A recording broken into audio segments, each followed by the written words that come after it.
You are walking quietly across a flat stretch of land, the golden Nile glinting softly in the distance. The wind carries with it the smell of dust, warm stones, and something older, something baked. If you look ahead, you'll see low, mud brick buildings with dark entrances. They rest near a group of small tombs carved into limestone. These are not places of mourning or wailing, they are workspaces. And within them, something ordinary is happening.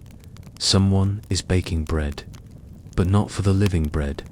To you might be a simple thing, something sliced and buttered, something warm. But to the ancient Egyptians, bread was not just food. It was a vessel, a tool, a gift, and, more than anything, it was a promise. A promise that even in death, one would not go hungry. The concept of feeding the dead begins long before a body is buried. In life, an Egyptian might worry as much about the next world as this one. Tombs were designed to house not just bodies, but food, drink, perfumes, and linens. And in the very center of these offerings, stacked neatly or placed reverently, was bread. Not symbolic bread, not imaginary bread, but real, dense loaves. Some shaped like little moons, some sealed with honey, some so hard they would break a living tooth. But they were never meant to be eaten by the living. The soul of the deceased, or Ka, was believed to survive after death, requiring food and comfort in the afterlife. Bread was the most crucial part of that offering. It was daily, it was dependable, it was essential, and it was everywhere. If you walk into a tomb, say, one of a middle-ranking scribe or artisan, you'd likely find shelves carved directly into the wall. These shelves would have once held loaves, now long disintegrated into crumbs or vanished entirely. But you might still see painted images of them, rows of bread, carefully illustrated, sometimes labeled, a reminder that even the idea of bread was potent. If the physical offering disappeared, the image could feed the spirit. The ancient Egyptians had many types of bread. There were over 40 words for it, and not just for flavor or ingredient, but for shape, purpose, and ritual. Some loaves were made with dates, others were mixed with milk or beer or spices. But funerary bread was usually made with emawita rough, hardy grain that was hard to grind and even harder to bake. Emma had to be pounded into submission and was often mixed with sand, not by accident but by necessity. Teeth worn down from eating bread. That was normal. The dead, however, didn't have to worry about chewing. Bread ovens near necropolises were active throughout the year, but especially during burial seasons. Fires were lit before sunrise. Ash was swept out. Round stones were preheated, and dough was mixed by hand in wide ceramic basins, each batch made with simple ingredients: ground emmer flour, water, and a little of yesterday's beer. The beer served as yeast. It foamed quietly in the morning stillness, fermenting the next day's offerings. Batches were portioned, shaped into familiar forms, and left to rise in the desert heat before being placed on flat stones or shoved into clay ovens. This was not artisan baking. There were no flaky crusts or golden swallows. These loaves were heavy, thick, dark. Some were intentionally dried out to preserve them longer in the tomb's stale air. Others were painted with red ochre or touched with honey to give them a richer, almost divine color. In royal tombs, things were more elaborate. Bread wasn't just sustenance, it was prestige. Pharaohs were buried with golden trays of loaves, each arranged according to ritual. The Book of the Dead, one of Egypt's great funerary texts, mentions bread again and again. Bread for the journey, bread for the gatekeepers of the underworld, bread to prove one's worth. Some spells required a very specific loaf, baked on a certain day, with flour from a certain field, shaped with intention and blessed with recitation. Without it, the soul might wander hungry through eternity. But even for ordinary people, bread was an anchor. A tomb without bread was considered incomplete. And if a family could not afford to bury real loaves, they would paint them on the wall, sculpt them from clay, or write their names into offering lists. These lists were instructions for the living descendants and priests on how to properly feed the dead. Once a year, during certain festivals, families would return to the tombs of their ancestors with new bread. They would leave it at the entrance or inside, if allowed. Sometimes they would eat beside the tomb, sharing food with the spirit of the one they lost. It was not considered strange. It was considered respectful. You might wonder, did all this bread ever spoil? Did tombs smell like bakeries? Not really. Most loaves dried out or were taken away by the living, either by workers, priests, or opportunists.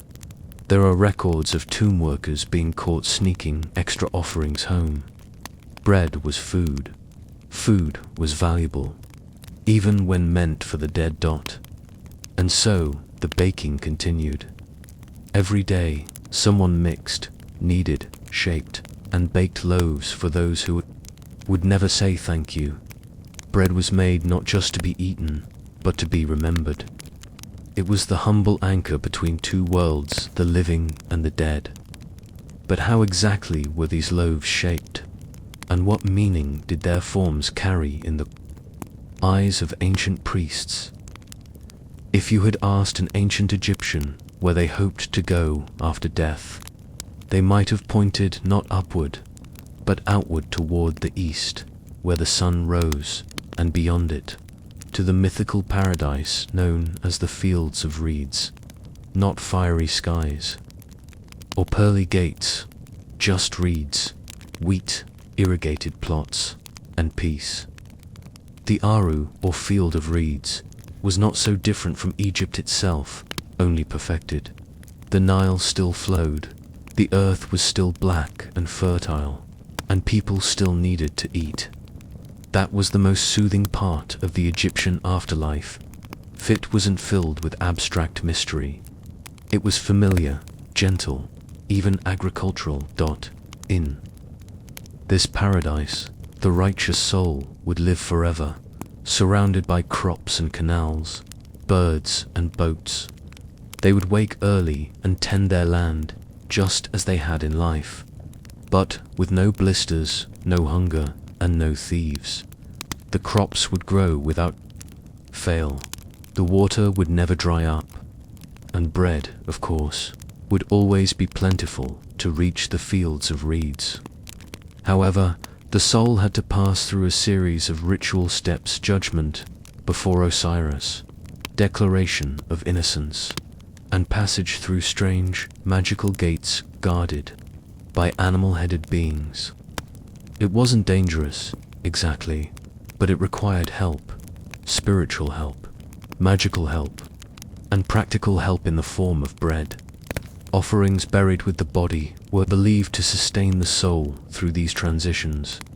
Until they reached the fields, they were still on a journey, and travelers, especially across the otherworldly terrain, required rations. In painted tomb scenes, the Fields of Reeds appear often lush and symmetrical. You might see a man ploughing with a wooden hoe, or a woman sowing seeds by hand, birds circling above. Their clothes are clean, their smiles are small, their baskets overflow. But in these scenes, there's something else, something more symbolic. Small humanoid figures are shown working in the background. These are oshapi, or funerary figurines, designed to do labor for the deceased. They're often holding farming tools or carrying jars. In life, you worked hard. In death, you rested. these figures took over for you. Yet even in paradise, even with labor assigned to magical helpers, bread remained central. Bread in the fields of reeds wasn't just offered, it was grown. The very wheat of the afterlife was a divine continuation of earthly harvests. The soul was not only to be fed, but to farm again, this time with joy. Not toil, but farming in paradise was not purely metaphorical. Ancient Egyptians believed that with the right rituals, a person could influence what awaited them. If they had been a good landowner, a fair worker, or a skilled baker in life, they might find similar work in death, but without its burdens. There were spells written to ensure this. In one funerary papyrus, the deceased pleads to avoid tilling his own field, requesting instead that his Ushabti do the work. Bread, then, was part of a larger picture, the idea that the comforts of home, the pleasures of routine, would follow you. If you had enough offerings, and if your tomb was well stocked, you might arrive in the fields already nourished. It's a soothing thought. You don't arrive in the afterlife empty. You bring your memories, your name, and your bread. But not just any bread. Some scholars believe that only specific types of loaves were permitted in the afterlife. The ta, the hedge, the chuatit shape had a name. Each had a role. Some loaves represented the sun. Others resembled lotus flowers. Still others were made to resemble limbs, perhaps metaphorically rebuilding the body through food. In the Book of the Dead, multiple spells refer to bread not only as food, but as identity. One spell reads, "I live on bread, I live on white. Loaves, my limbs are the bread of the sky." You could almost imagine waking up in paradise, reaching beside your cot of reeds, and finding a basket already filled. The fields of reeds weren't lonely either. You were surrounded by others' family, ancestors, old neighbors, all of them eating, baking, feasting forever. There was music, sometimes, incense, and long afternoons spent in conversation with the past. There were no wars, no taxes, no weeping, just warm bread and cool canals. It's important to understand that this wasn't wishful thinking for the Egyptians, it was certainty. If they followed the right rituals, said the right spells, and were buried with the correct offerings, they would arrive there, and they would be fed. The body might lie still in a stone sarcophagus, but the spirit, the car, would stretch, rise, and walk barefoot into the golden fields. And yet, the rituals required to start that journey were many. One wrong step, one forgotten loaf, and the path might become less clear. That's why tomb inscriptions are so repetitive, over and over.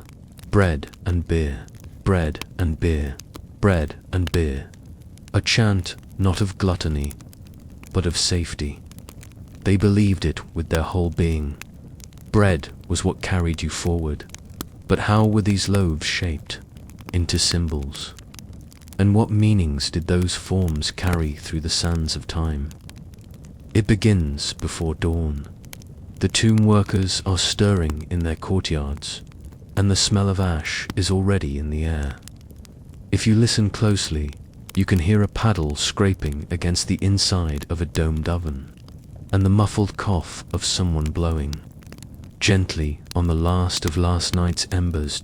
Here, at the very edge of the necropolis beyond the quarry paths, and not far from the mortuary temples, are the funerary ovens. They look more like domed beehives than anything else. Constructed from mud brick, thick-walled, and blackened with soot, these ovens were built low to the ground. A narrow front opening allowed trays or paddles to insert loaves. In some cases, hot coals were spread directly along the inner floor, then pushed aside before baking. The method varied slightly depending on the time period or region, but the goal was always the same: durable bread that could last. Even in the dry air of eternity, you might imagine temples as the great monuments of worship, but here, among the heat and flower dust, religion happened to quietly, repetitively, and without much ceremony. The workers here did not chant hymns. They mixed dough. These were not bakeries for the living. They produced bread for the tombs. Not soft bread either. This was dense, hard, almost ceremonial, meant to last, meant to survive rot and rodents and time itself. Most of the baking took place near places like Deir el-Medina, a village that housed the artisans who built royal tombs. The bakers were part of this community, skilled, necessary, and well respected, but they were not artists. They did not carve gods into stone.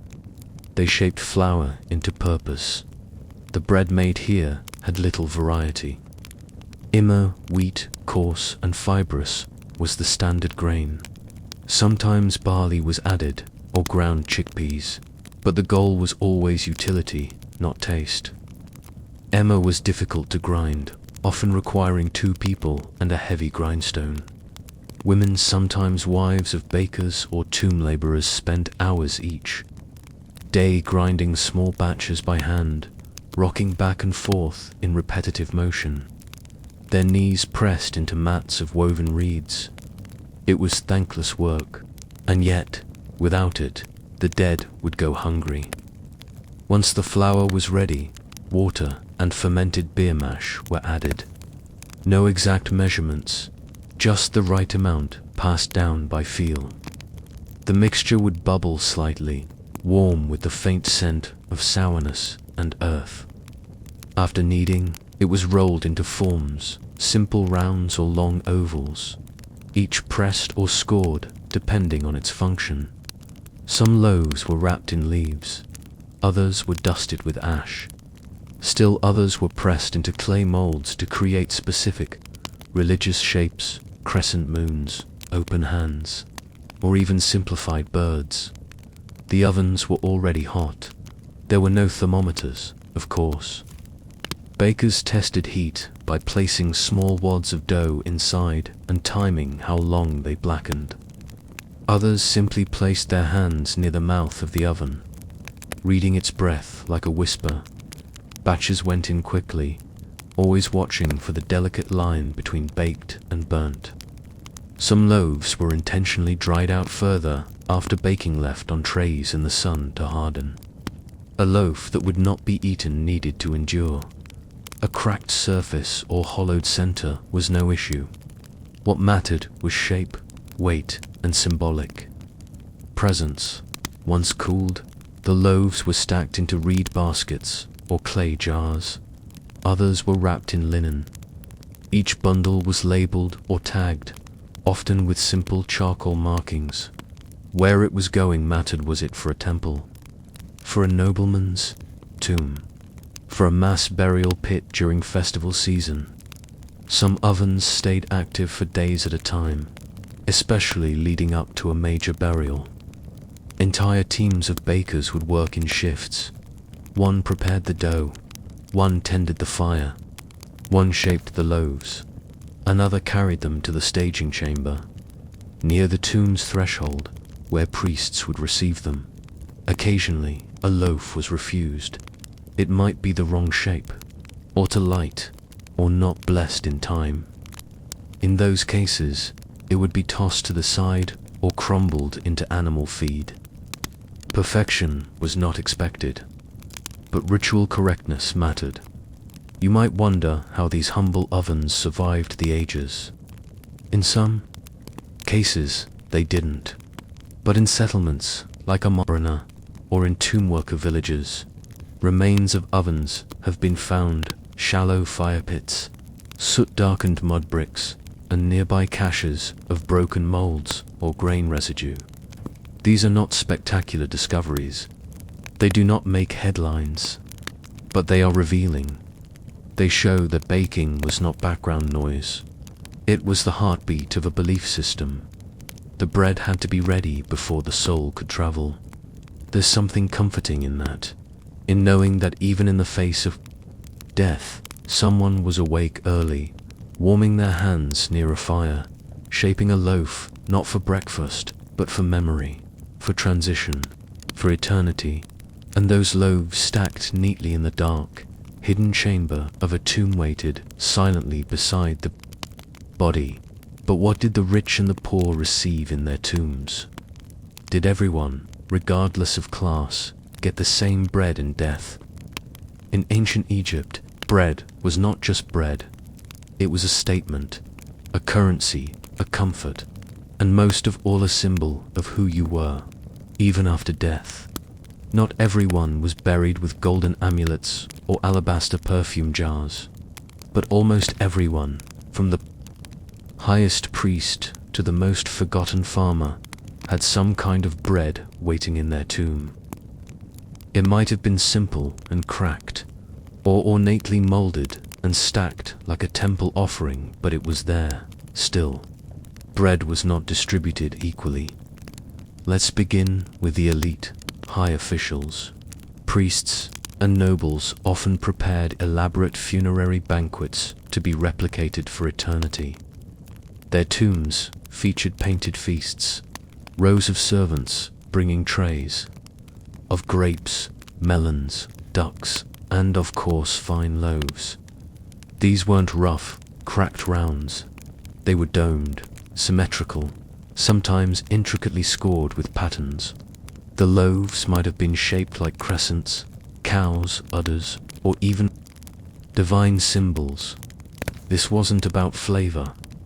It was about representation of status, abundance, and cosmic order. Archaeologists have found clay models of bread in such tombs, miniature versions that stood in for the real thing. Some were painted, others inscribed with prayers. These were not baked. They were shaped from Nile silt or imported white clay, often mixed with a bit of straw or ash for texture. And then there were the actual loaves, carbonized by time, preserved by the dry tomb air. Some show signs of fine flour, use more refined, sifted carefully to remove the coarseness of emmer husks. A few were made with honey or dried fruit. One royal tomb even contained fig-flavored loaves, likely rare and reserved for the highest ranks. In contrast, the commoner's tomb was modest. If there was a tomb at all, most villagers and workers were buried in shallow graves, simple pits with a mat, a jar, and maybe a small bundle of food. A rough loaf might be wrapped in linen and placed at the feet. It was often cracked, coarse, even slightly moldy. But that didn't matter, because to the ancient Egyptians, even the poorest soul still needed sustenance for the journey. Sometimes, neighbors would contribute a single loaf for a burial. It was considered an act of communal kindness. No spirit traveled hungry. Local priesthoods or burial societies occasionally distributed bread in times of mass death, especially during epidemics or drought.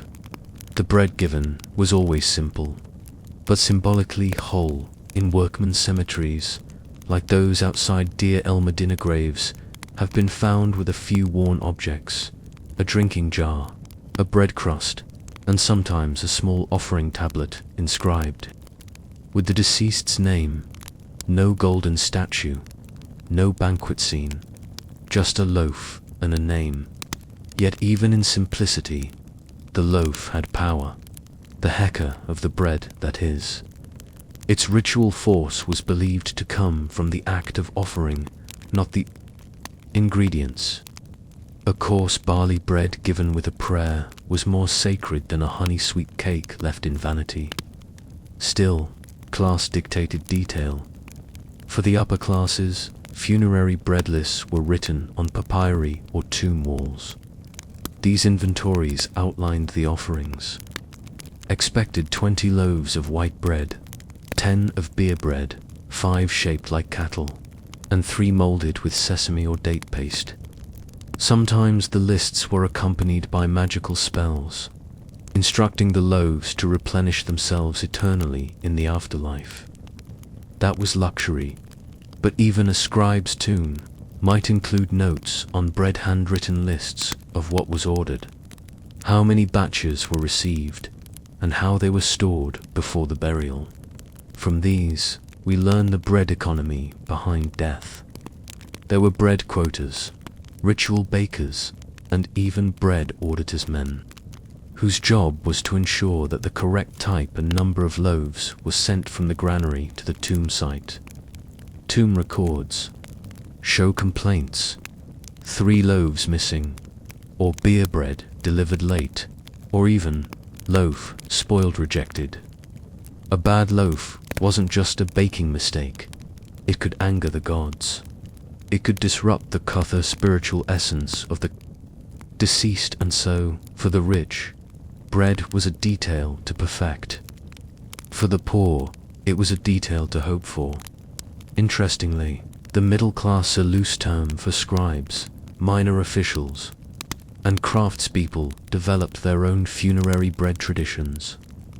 They couldn't afford full temple rites, but they could arrange for a few loaves to be placed each year by hired mourners. Some set up small endowments, using part of their grain stores to pay bakers to deliver bread annually to their tombs. This was called perpetual provisioning. Not always effective, some tombs were forgotten quickly, but it reflects a desire not to be erased, not to wander the afterlife hungry, lost, or ignored. The notion of bread as identity runs throughout Egyptian belief.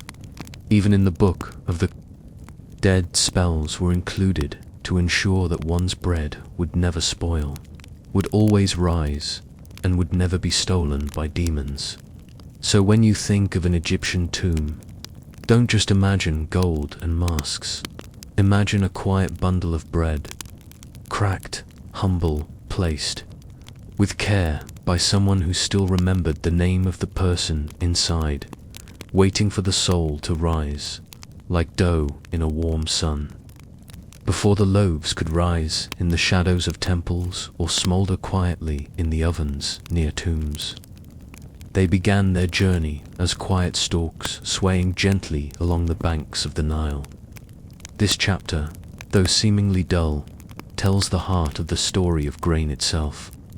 Not the baking, not the shaping, not even the rituals, but the quiet cultivation and harvesting of the raw material that fed both the living and the dead.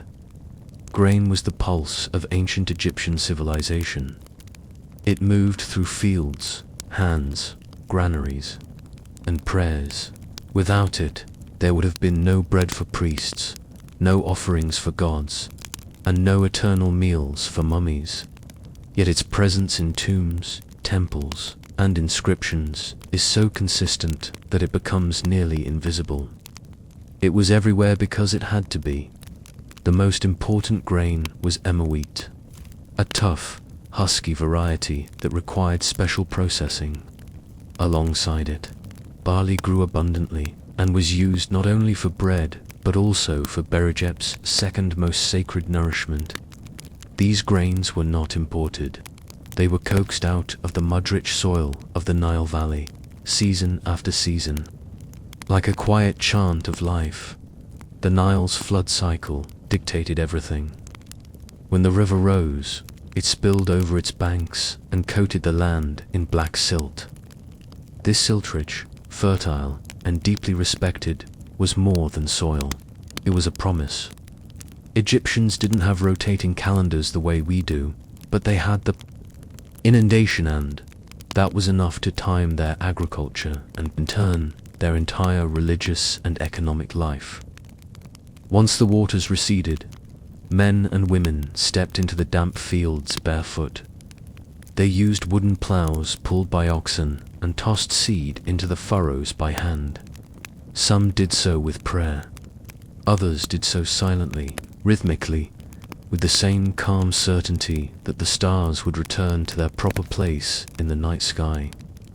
Children often helped drive birds away or followed behind to scatter more grain, ensuring none was wasted. Harvesting was delicate. Sickle blades, often made from wood with flint teeth, were pulled across the base of the stalks.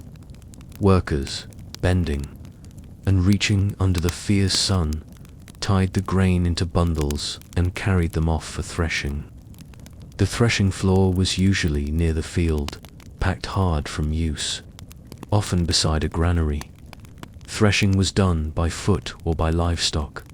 Oxen walked in circles while men used flails to release the grain from its husks. It was slow, repetitive work, the kind that doesn't get much attention in grand tales of kings or pyramids, but it was essential. Dust hung in the air. Bits of straw stuck to skin. Yet this process determined how much bread a tomb could offer, or a family could eat. Winnowing followed, tossing the grain into the air so the breeze could carry away the chaff. On windless days, progress slowed. But when the Nile wind blew strong, the chaff lifted easily, and the golden grain fell back to earth with a soft, satisfying sound. The winnowed grain was then dried under the sun, ancient, invisible oven. In the sky, grain storage was no less important than its cultivation. Ancient Egyptians were meticulous about storing their harvest. Granaries were sealed tightly with mud plaster to keep out pests and moisture. Inside, grain was packed and marked, often with signs of ownership, temple affiliation, or taxes. Bread, for the afterlife, began here, not in kitchens, but in these cool, quiet rooms that smelled of dry husk and anticipation. Priests kept detailed records of temple grain stores, and offerings were measured not in loaves but in hectare, volume unit. For grain, these records appear in tombs and scrolls, cold and numerical, but filled with invisible labor and sacred meaning. 1,000 hecit meant security. A surplus of barley meant more beer for rituals. A shortfall meant hunger, not just for families, but for gods waiting in the tombs. It wasn't just the physical grain that mattered either. Symbolically, grain was life itself. In religious texts, the sprouting seed was a metaphor for rebirth. The Osiris myth, foundational to Egyptian beliefs about death and resurrection, often spoke of the god as a grain cut down, buried, and rising again. In tomb art, you can still see depictions of the sowing of the fields in the afterlife, a vision of eternal agriculture. The dead, it seemed, would also become farmers of a kind. Sometimes sprouted grain was even left as an offering, an image of growth, rather than a finished product. These were not loaves to eat, but signs of fertility. In a land where drought and sand always loomed, to grow anything was a victory. To grow grain was divine. As you imagine the vast golden fields bending beside the Nile, consider the hands that touched every stalk, the sandals that pressed each furrow, and the silent hope that each seed would become a loaf for the living ore. The dead bread didn't start in ovens. It started in the mud, in the heat, in the rhythm of seasons and rituals. But when these precious grains were finally carried to the kitchens, what shapes did they take? What did the loaves look like? And why were some shaped like birds or fish? In the silence of the tombs, among walls etched with prayer and ceiling stars frozen in eternal night, loaves of bread sat quietly. But they were not the loaves you and I might know. These were not humble rounds or crusty batons. These loaves were different: square, conical, triangular, domed, and often unfamiliar. Some had pointed tops. Others resembled rising suns, coiled snakes, or even half-opened flowers. and every shape meant something. To the ancient Egyptians, shape was not decoration, it was function, it was magic. A triangle was not merely was a pyramid, the very symbol of ascension. A dome could mirror the sacred hill that rose from the primeval waters. A spike could represent the sun's first light piercing the sky. A coil might echo the cycle of birth and rebirth, of the Nile's floodwaters, of the eternal return. Bread was not just sustenance, it was a vessel for intention. Archaeologists have catalogued dozens of distinct bread shapes in tombs, temple, offerings, and settlement sites. Some of these forms are still puzzling, their purpose guessed at through fragments and ancient art. What we do know is that shape governed ritual. The bread made for daily consumption, simple flatbreads or small loaves, was distinct from bread used in religious ceremonies, funerals, or temple festivals. Each purpose had its proper form. Each form had its own silent language. One of the most common ceremonial breads was the conical loaf, often found in offering scenes and real tomb deposits. Its tall, tapering shape resembled a flame or obelisk, and many scholars believe it symbolized divine presence. These loaves were baked upright in narrow clay molds, the tops sometimes crisped and blackened by flame. When placed before a statue or left in a tomb, they weren't just food, they were gifts wrapped in geometry. Then there was the sun disk bread, round and wide, occasionally scored in radiating lines like rays. These loaves were associated with solar worship, Uneaten, and the golden journey of the sun god across the sky. To offer such bread was to nourish the sun, to keep the cycle of day and night intact, both for the living and the dead. Even in the dark halls of the tomb, the dead were thought to need sunlight. Bread could give it. More complex shapes appeared during festivals. The festival of Opet, for instance, saw bakers create sacred animal-shaped loaves, hippopotamuses, birds, and cattle, symbolizing divine strength or fertility. During the Feast of the Valley, when the dead were believed to walk the earth, families brought elaborately shaped breads to the necropolises. These weren't simply treats, they were invitations. Shapes meant the dead could recognize the offering, understand its purpose, and receive its essence. Bakers were not mere laborers. They were craftsmen of the sacred. Inside temple bakeries, inscriptions and wall art show bakers kneeling at low tables, carefully forming loaves with wetted fingers. Molds were used for some shapes, especially those that had religious or symbolic function. Others were free-formed, smoothed with wooden paddles or clay blades. No two shapes were exactly alike, but each followed tradition passed down not just through generations, but through ritual prescriptions, festival calendars, and priestly oversight. Some tombs even included bread molds made of bronze or fired clay, their shapes so refined they seem more sculpture than cookware.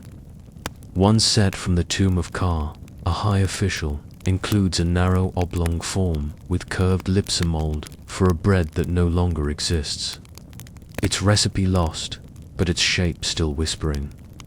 These sacred shapes were believed to carry heck of a power.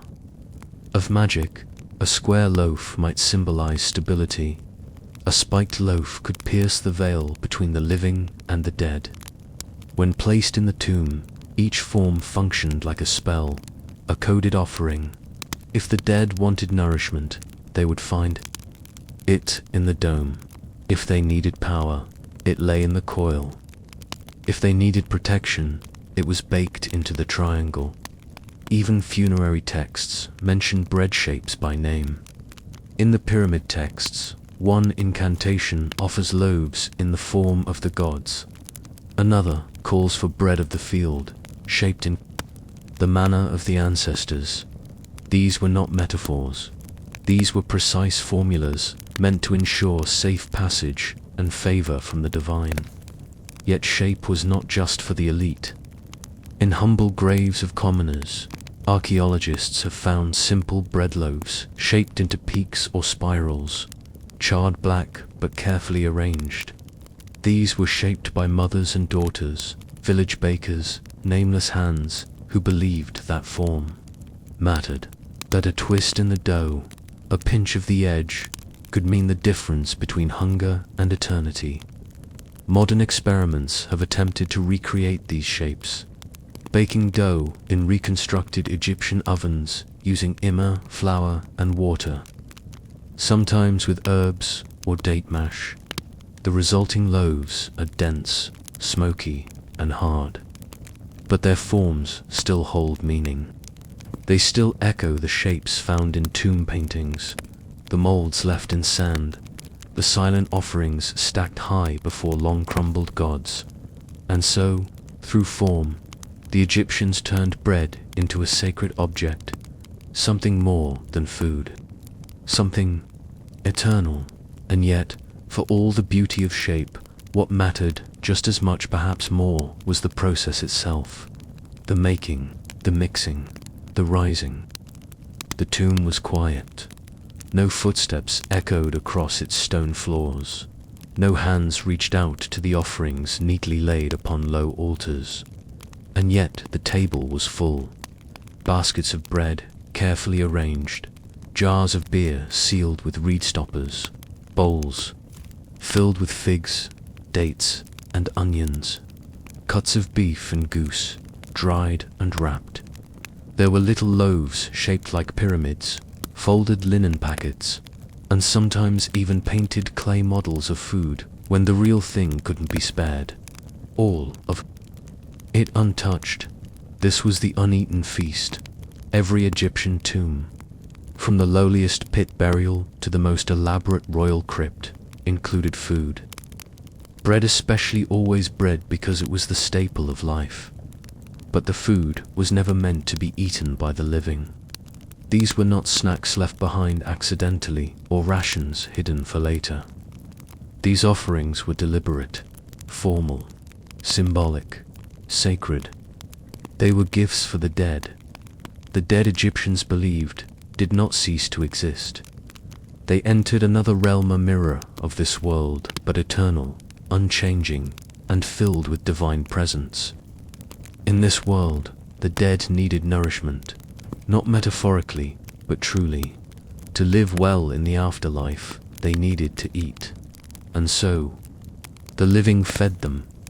This idea gave rise to one of the most remarkable traditions in ancient funerary practice: the offering table. It was usually a slab of stone or wood placed near the mummy or statue of the deceased. Upon it, loaves of bread were stacked in ordered rows. Some were real and would crumble after centuries. Others were modeled from clay, plaster, or stone, meant to last forever. Always, they stood in silent waiting. Accompanying these loaves was the offering formula, carved in stone or painted on the wall above, an offering which the king gives, and Anubis, lord of the necropolis, so that bread and beer, oxen and fowl, alabaster and linen may be given. It was both prayer and prescription. Reciting it aloud activated the offering. The words themselves were believed to conjure the meal for the vital life force of the deceased. In wealthier tombs, actual food was deposited during funerals. Fresh loaves, meats, vegetables, wine. It would decay, of course, but the essence remained. That was what mattered. The physical item could rot or crumble, but its its sacred substance, would pass into the next world. Even more intriguing were the replica foods: loaves carved from limestone, pots made of painted clay, ducks shaped from mud and wrapped in linen to mimic roasted meat. These were not cheap substitutes. They were magic in form. A loaf sculpted in stone could feed the dead forever. A real loaf would not last a week.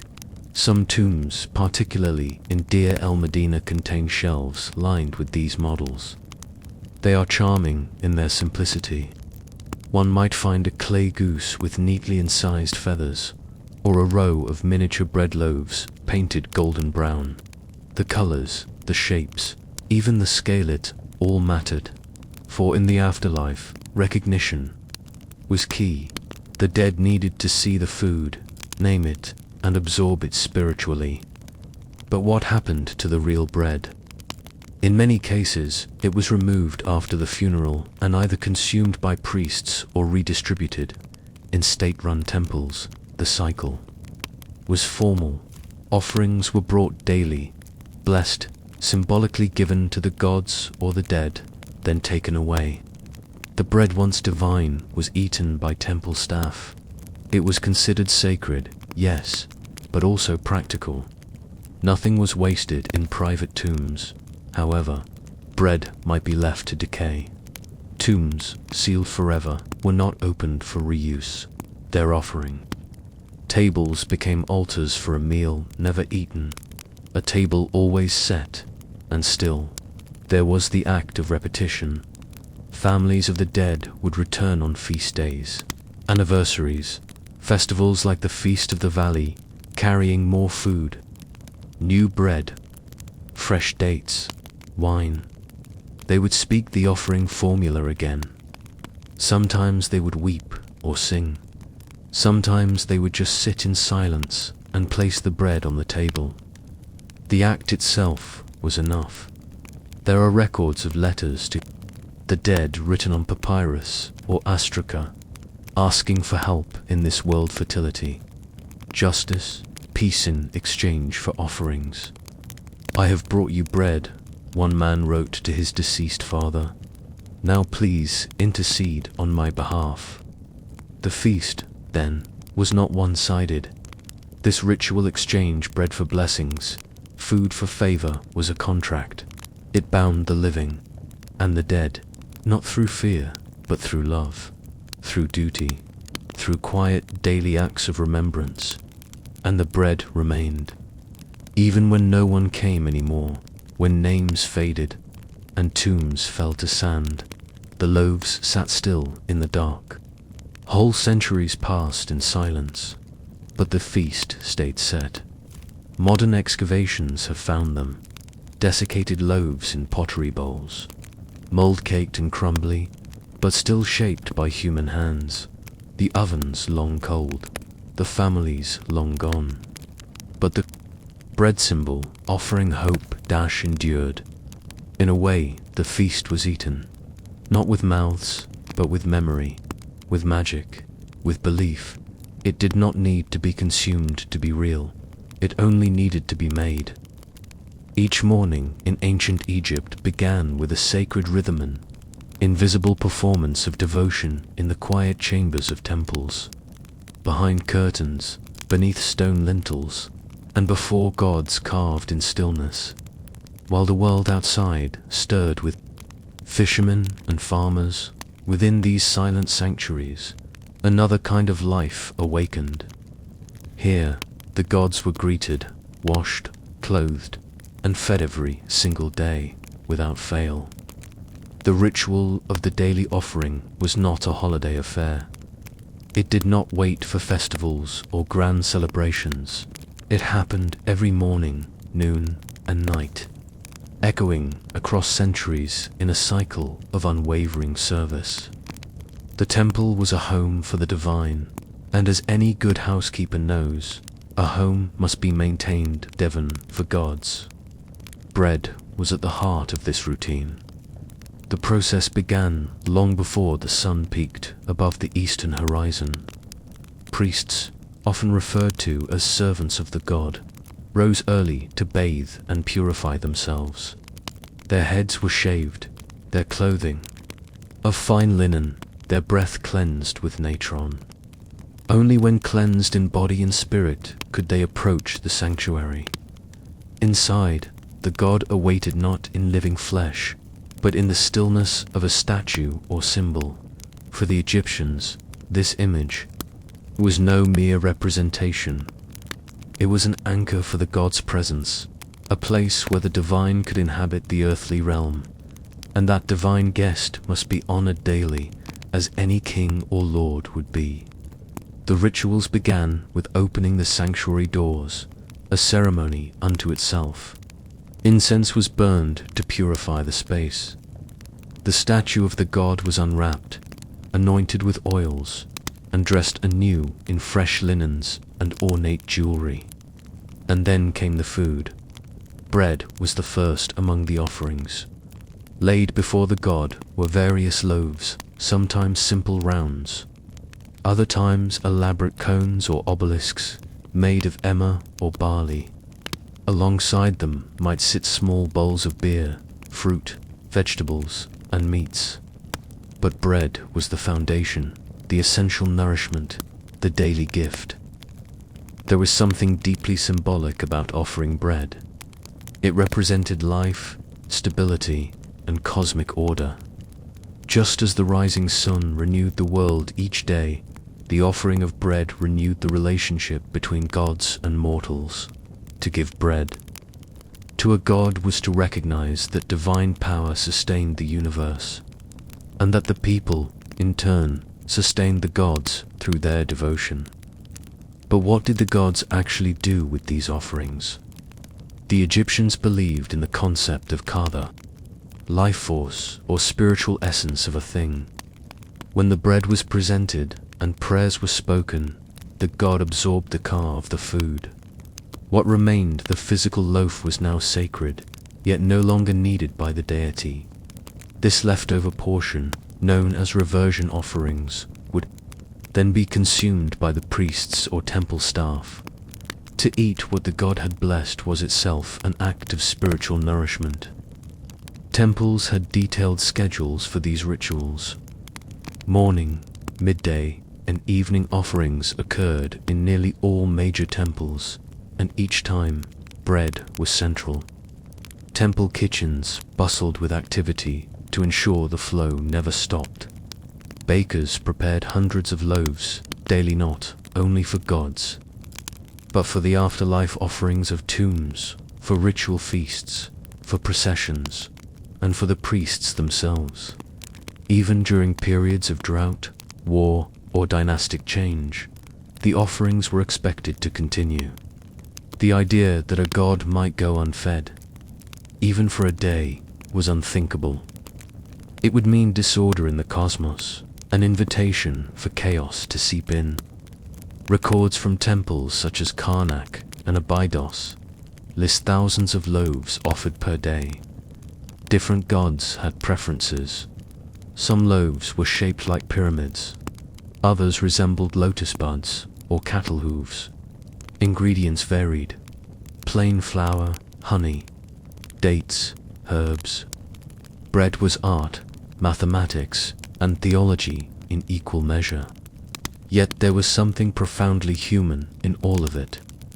These gods, immortal and untouchable, were still treated as honored guests at the family table. The offering of bread each day was not just about fear or formality, it was about care. It was a quiet, steadfast expression of devotion, as if the people of Egypt were saying, "You are welcome here. We remember you. We feed you every day." And so the cycle spun on, day after day, loaf after loaf, for thousands of years. The ovens glowed, the hands kneaded, the prayers rose, and somewhere, in the temple's heart, in the hush of stone walls and sacred breath, a god received their breakfast. Asked ChatGPT. In the still silence of tomb walls, etched between prayers for safety and hymns to Osiris, there were spells for bread. Not dramatic curses or incantations to summon storms, but soft, practical spells. Words meant to ensure that a loaf would appear warm and whole in the afterlife. The ancient Egyptians believed speech had power, and so they wrote spells not only to protect the soul, but to feed it. Among the many utterances found in funerary texts, several were devoted entirely to bread. One might read, "May 1,000 loaves of bread rise before me in the field of reeds." Another might call forth specific shapes of loaves, or the scent of barley, or the feel of flour between one's fingers. The pyramid texts, the coffin texts, and later the Book of the Dead all preserved these formulae. Some were short, a line or two. Others were more elaborate, offering the exact names of deities to be invoked when requesting bread in the next life. Bread spells weren't just wishes, they were commands to the invisible world, like recipes whispered into eternity. In some tombs, priests would recite these spells aloud during the burial. In others, they were carved onto walls or tucked into scrolls placed beside the deceased. It wasn't enough to bury real loaves. Those would rot, but a spell, once spoken or inscribed, lasted forever. Some tomb paintings even showed the bread miraculously appearing as the words were uttered. A priest, holding a reed wand, mouth open mid-chant while loaves formed on the offering table behind him. These weren't just fantasies. To the Egyptians, the power of the word was real. Writing it down was a form of creation. Saying it aloud gave it life. If the spell was true, the bread would come. And so, in the quiet tombs, amid the scent of incense and ancient dust, the dead were wrapped not just in linen, but in language. They were sent onward with spells for safety, peace and, just as importantly, for bread. Ask ChatGPT. There are no flavors in eternity as we know them. And yet the ancient Egyptians imagined the afterlife to be full of taste. Not just the taste of immortality or metaphorical sweetness, but the literal, earthy textures of grain, crust, and crumb. In tombs, where silence lingered longer than memory, they left behind the things they thought the dead would miss most. The taste of bread, the scent of beer, the warmth of ovens. To eat in the afterlife was not a metaphor, it was a necessity. Without offerings, the soul could hunger. Without bread, even a king might weaken. And so the tastes of this world were carefully replicated for the next. Every loaf that accompanied a burial was a message, a promise that eating would continue. That sustenance would not end at death. But what did eternity taste like to the ancient Egyptians? Perhaps it began with ema wheat, the dominant grain of their bread making. It was not the soft, airy wheat of modern pastries. It was dense, gritty, coarse. Bread made from emmer was dark, compact, often full of small fragments of husk or stone, remnants from grinding stones that wore down with use. These accidental inclusions weren't flaws, they were texture, and texture mattered. Even the gods, it seemed, had teeth. Sometimes the loaves were flavored with honey, with dates, with carob or herbs. Sweetness was a rare and valuable luxury, but when it appeared, it transformed a basic loaf into something worthy of ceremony. The difference between a peasant's offering and a priest's delicacy might be no more than a drizzle of date, syrup, or a handful of ground coriander, folded into the dough. The Egyptians classified breads by shape and purpose as much as by ingredient. Some were triangular, others round, square, or oblong. A few resembled miniature pyramids. The dupa loaf was common in offerings, as was the peasant bread, a flat, unleavened type, baked quickly on hot stones. Some loaves were filled, others were hollow. Some were sculpted into symbolic shapes, like cattle, birds, or the sacred ankh to please the deities who would theoretically taste them. Then there was beer bread, a soft fermented dough made with the same yeasts used in beer production. It was tangy, moist, and alive, frothing slightly when left to rest. The living quality of this dough symbolized renewal, resurrection, and the bubbling essence of life. Loaves made from beardo weren't just flavorful, they were magical. To taste them was to taste rebirth. Sometimes, the bread wasn't even meant to be eaten. It was clay, stone, carved wood, painted stucco. A symbolic bread was still a valid offering, especially when placed inside a tomb with other models. Model granaries, model bakers, model kitchens. These stood in for the real things, animated by spells and intention. A clay loaf could, in theory, nourish a spirit just as well as a real one, so long as the correct words were spoken. But when it came to real bread, nothing was left to chance. Loaves, placed in tombs, were often accompanied by texts, spells that read more like grocery lists than poetry. A loaf of white bread, a loaf of black bread, 1 hecate of beer, 3 of figs, 1 bundle of onions, ... These were the daily offerings lists, inscribed on stele or papyrus, meant to instruct the living and the gods alike about what the deceased expected to be served, and in what quantity. The tastes of eternity, it seemed, had very specific measurements. There were also funerary banquets, held during and after the burial. Here, the living shared meals meant partly for the dead. Bread was broken, beer poured, and the names of the deceased spoken aloud. By eating what the dead would also receive, the living maintained a bridge. Each bite was a kind of communion, a slow, sacred chewing of continuity. Some archaeologists, upon finding tombs sealed for millennia, have discovered loaves still present, often carbonized but whole. Charred crusts, dense centers, flattened shapes, still bearing the imprints of baskets or palm leaves. These loaves, though blackened by time, carry the echoes of taste. Chemical analysis has found hints of ingredients, traces of honey or leaven, or spices long forgotten. One bread found in a noble's tomb in Saqqara was shaped like a small duck, likely offered to represent meat without actually sacrificing an animal. Another, discovered in a hidden chamber of a temple bakery, had an intricate pattern pressed onto its surface, a kind of edible relief, decorative as well as devotional. In this way, bread became a way to simulate a world, a symbolic stand-in for life itself. The taste of bread was the taste of the earth, of labor, of sunlight. To imagine the taste continuing forever was not strange to the Egyptians. It was necessary in their afterlife, known as the Field of Reeds.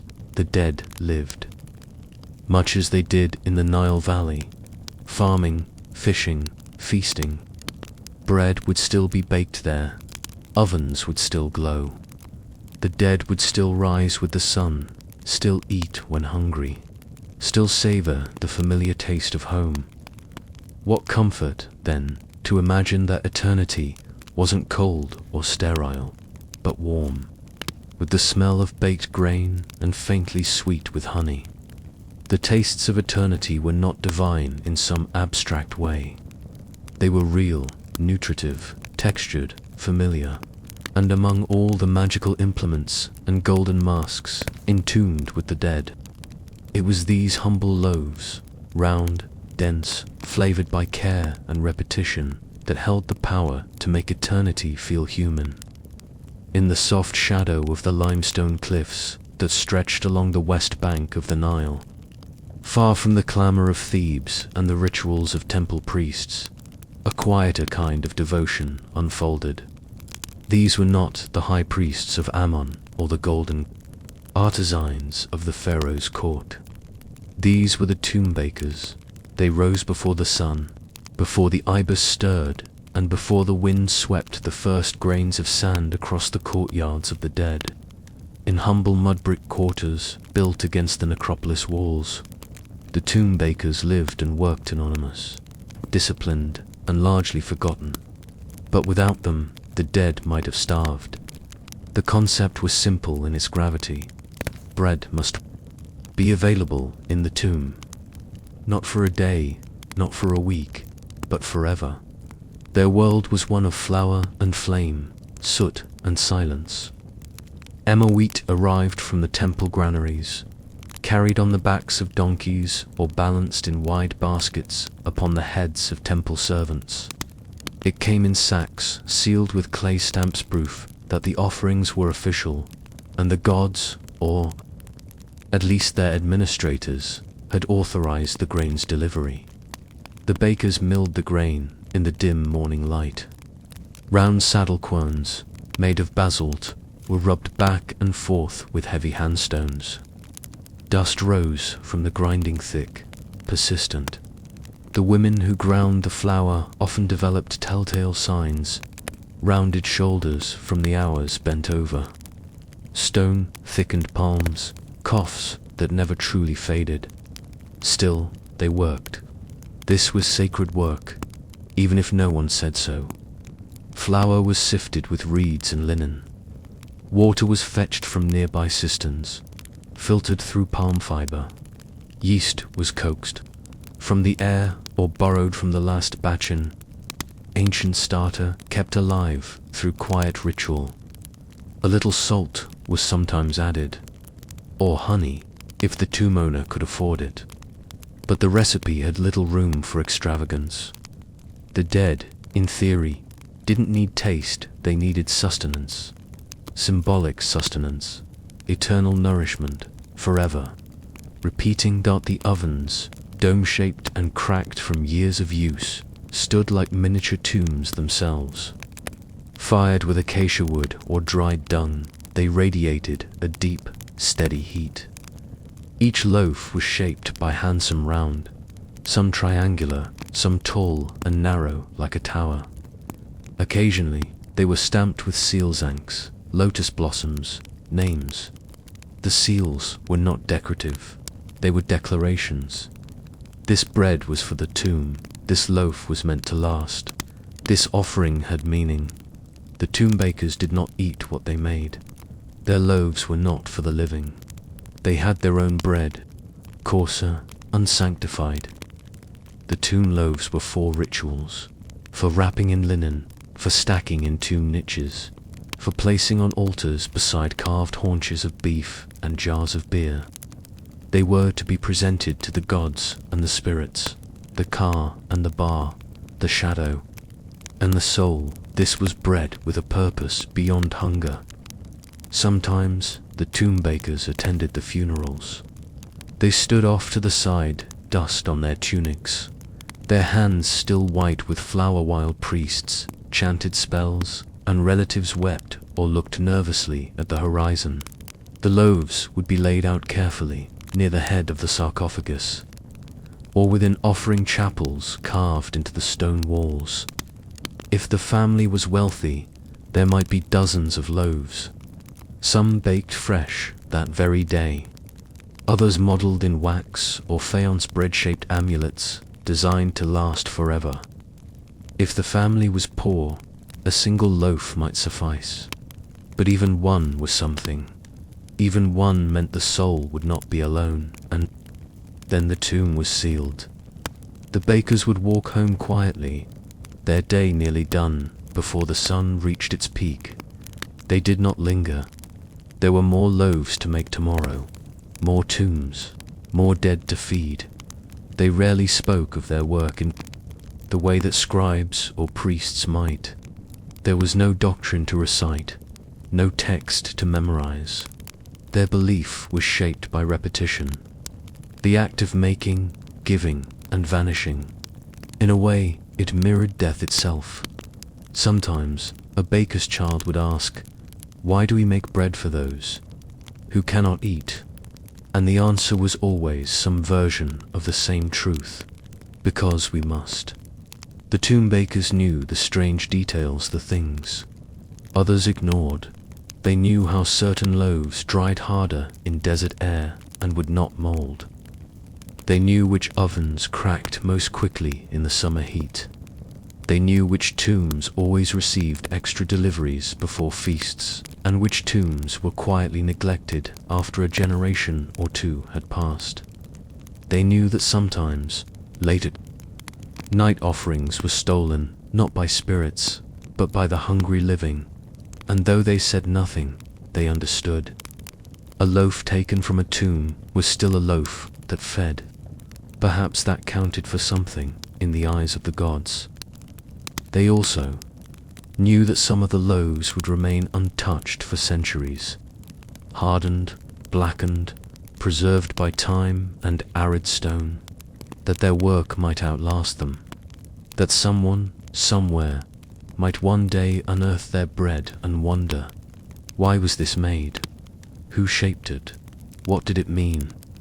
Modern archaeologists have found these loaves in fragments, in piles, in elegant arrangement on limestone offering tables, charred bits, crumbed remains, impressions of fingers still visible in the dough.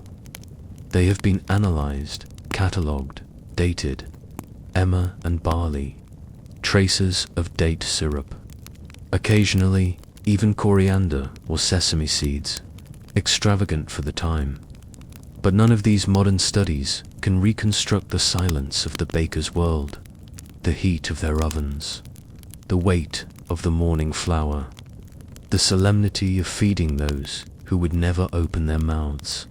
And yet, the evidence remains, in brittle crusts, in tomb murals showing bakers kneading dough, in hieroglyphs that list 10 loaves, triangular, to be offered daily, in ledgers kept by priests that mention 3 bakers assigned to the tomb of Lady Hetepheres. They were real.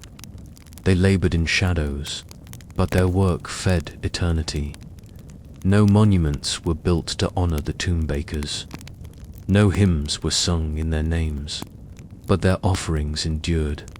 In the way that a simple act, done with intention and repetition, can become something sacred, the tomb bakers gave bread to silence, to stone, to sleep. And in that giving, they gave meaning, not just to the dead, but to us. In the still silence of a sealed tomb, long after the embalmer's chant had faded and the mourners had left their final offerings, there sat rows of quiet bread. Some were arranged in orderly stacks, others shaped like tiny human forms. They were not for the living. They were not even for the dead in the way we might think. They were servants silent, flour-dusted, loyal until the end of eternity. In ancient Egypt, the idea that objects could perform labor in the afterlife was not symbolic, it was literal. Bread was one of the most astonishingly practical items to receive such treatment. These loaves were not just nourishment, they were laborers, their job, to serve the deceased, to do work in the fields of reeds, the lush, imagined paradise where the afterlife played out like an idealized version of the Nile Valley. The belief ran deep. In life, no noble would lower themselves to cut grain or bake in the sun. That work was done by servants. Why should death be any different? Hence, Egyptians began to ensure that their tombs included helpers. Some were Ushapti figurines, tiny statues inscribed with spells to animate them in the afterlife. But others were made of bread. These bread servants were not simple loaves. They were shaped carefully, sometimes elaborately into forms resembling workers. Arms crossed, tiny tools in hand, they waited beside their masters in eternal silence. They would bake, plow, clean, or harvest whatever was needed on the other side. The magic lay in the form, but also in the words, because alongside the bread, figures came the spell work. Texts like the Book of the Dead included instructions and incantations designed to awaken these servants. One spell called for the loaf to rise not in the oven, but in duty when called upon. If the Tumanor was summoned to perform any labor in the afterlife, the bread servant would answer instead, "Here I am." This was not mere ritual flourish. There are tombs where dozens, even hundreds of bread-shaped servants have been found, each slightly different, each marked with names, sometimes with titles. Bread was made to take on form, responsibility, and function. And in this world of eternal repetition, eternal cycles of sowing and reaping, it was bread that bore the burden of work. Interestingly, not all loaves in servant form were made to last. Some were baked hard, nearly petrified, others left soft but sealed in resins or wrappings. Some were made only to be symbolic and were never meant to be consumed.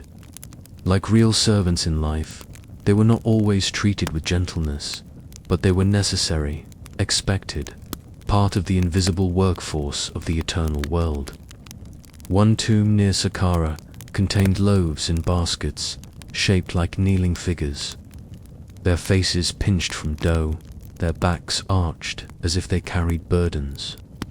Another burial site revealed fragments of bread figures with inscriptions still visible, some smudged by centuries of slow decay, others nearly perfect, as if the baker had just left the room. What does this say about the mind of ancient Egyptians? That even in the afterlife, the idea of hierarchy, labor, and order could not be abandoned. That bread could be nourishment, yes, but it could also be responsibility. A loaf could work, serve, obey. It was an object that carried both sustenance and structure. This is why Egyptian bakers, especially those tasked with funerary duties, learned to shape loaves as carefully as a sculptor shaped stone. It was not enough that the bread rise, it had to kneel. It had to be posed. The body of the bread was a body of purpose. Modern archaeology has uncovered these silent workers again and again, in crypts, in small burial chambers, among priestly graves. Bread figures appear like echoes. They rarely survive in full, but fragments tell the story. A curved arm of dough, a ridged headscarf formed in crust, a torso marked with a reed imprint. The lines between food and being, between offering and servant, blurred in the Egyptian mind. Bread was life. Bread was death. Bread was also a helper, a substitute, a proxy to bear the weight of eternity so the deceased could live forever in ease. And there's something oddly comforting in that even in the most ancient corners of human history, even in the quietest tombs, someone thought to send bread not just as a meal but as a friend, a helper, a servant for the long journey beyond. In the hush of a sun-baked courtyard, where shadows stretched long and smoke coiled gently from the earth, the ancient Egyptian baker began his work not with flour or water, but with fire. Before a single loaf could rise, the fire had to live. The tools of fire were not just practical instruments, they were sacred companions, bridging the elemental and the eternal. The making of funerary bread was as much an act of combustion as of cooking. It began with stone and spark with clay, and air with age-old arrangements passed through generations of hands calloused by ash. These were not just kitchen implements. They were part of a system older than kingdoms, quieter than temples, that built the daily and the divine from the same humble flames. The clay oven, or tanna, stood at the center of this world, conical and thick, with a wide belly and narrow top. The tanna was buried partway in the earth. It looked like an earthen chimney, warm and patient. Bakers stoked its heart with dried acacia, desert tamarisk, or palm fronds fuel that cracked and whispered secrets in the heat. These ovens were not industrial behemoths. They were modest, efficient, and built to endure. In tomb scenes, they appear beside bakers bent in quiet routine, feeding the fire like priests tending a sacred altar. There was the paddler long-handled flat board, sometimes of wood, sometimes of metal. It lifted dough and lowered it into the glowing heat. In time, it would lift bread out again, now blistered and golden, ringed with char. The paddle kept flesh from flame, but it also guided offerings from raw to risen. There were griddles, low and flat, laid across stones, or balanced over small flames. Some were made of metal, but most were fashioned from polished stone or fired clay. Bread made here was flatter, crispier, different kind of offering, more mobile perhaps, more suited to the journey. Tongs helped maneuver embers or lift pots. Scoops drew ash from yesterday's fire to prepare for today's baking. Ladles transferred wet dough or water for steaming. The tools seem so ordinary to us, but to the ancient mind, they held continuity, control, ritual. These were not casual instruments. Each had a part in the ceremony of flame and flour. A particularly important item was the bread mold, either conical, cup-shaped, or cylindrical. These molds were made of clay and blackened from repeated use. They shaped the dough into precise forms, often associated with funerary ritual, narrow and towering loaves for offerings to the gods, dome-shaped loaves for the dead. Sometimes the molds were buried with the deceased themselves, that the tools of fire were needed on the other side, not just the bread they helped create. In some burial sites, archaeologists have found miniature baking tools carved of wood or stone, tucked among shabdis and jars. These were not functional, at least, not for the living. They were meant for the next world. The deceased would need to make offerings there too, or perhaps, more likely, to supervise their production. Even in the afterlife, baking was a task, never left undone. In the temples, larger baking installations show us the scale of divine kitchens. Rows of tanner ovens built side by side, fire pits marked with soot rings, long benches for kneading and rolling. In these spaces, priests did not just chant and sacrifice, they baked. Offerings of bread were made multiple times a day, and fire was always present. Controlled, respected, never allowed to go out. The fire itself was sacred. The Egyptians didn't have matches or lighters. Fire had to be coaxed from friction or embers. In some rituals, fire was borrowed from temple hearths, believed to be descended from the original flames of creation. Bread baked on such a fire carried more than calories. It carried cosmic memory. Even household fires held meaning. A family's cooking flame might be kept burning for days without interruption, passed from mother to daughter. It wasn't just heat, it was inheritance. It remembered. And when that fire baked bread for a funerary offering, it connected the living to the dead, the kitchen to the tomb. Tools wore out, of course. Fire consumed them. Clay cracked, wood charred. But in tombs, these tools are sometimes found fossilized in ash, or buried as grave goods, frozen in time. Their handles worn smooth, their forms humble, and yet they're witnesses. They fed gods, they fed kings. They helped transform ordinary grain into sacred offerings and warmth into a promise of eternal life in the end. The tools of fire were extensions of human hands, hands that shaped, fed, labored. And even in death, Egyptians believed these tools still had work to do. The afterlife required sustenance, just as this world did. The ovens might be imagined, the flames eternal, but the baker's role endured.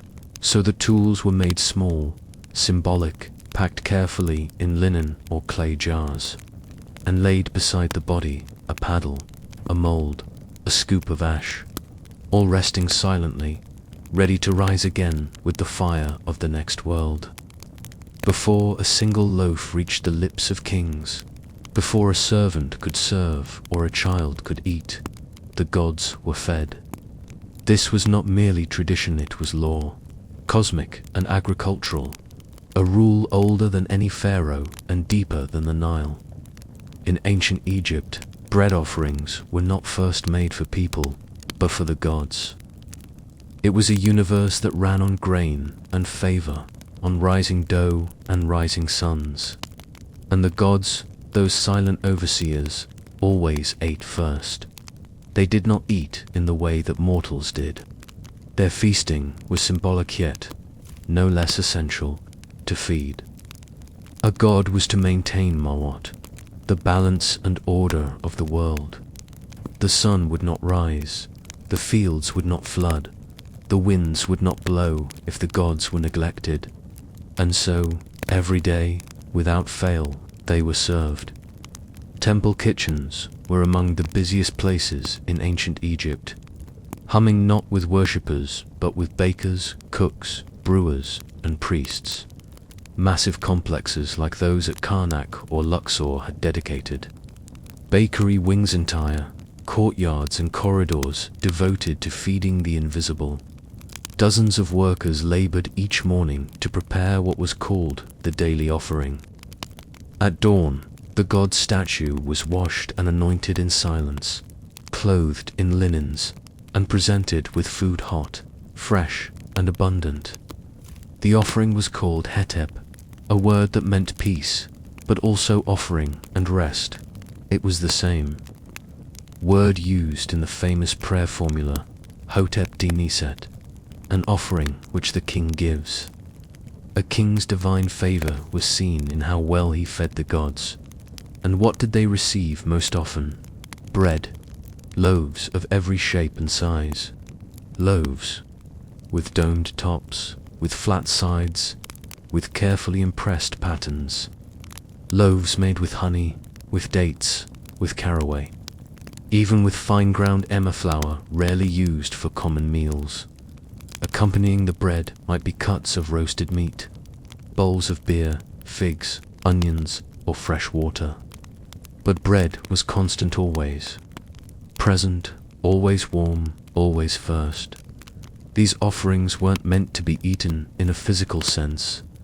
After a period of ritual presentation, often a few minutes to an hour, the food was considered NGR, divinized, blessed by the presence of the god's essence. After this, it could be removed and distributed among the temple staff.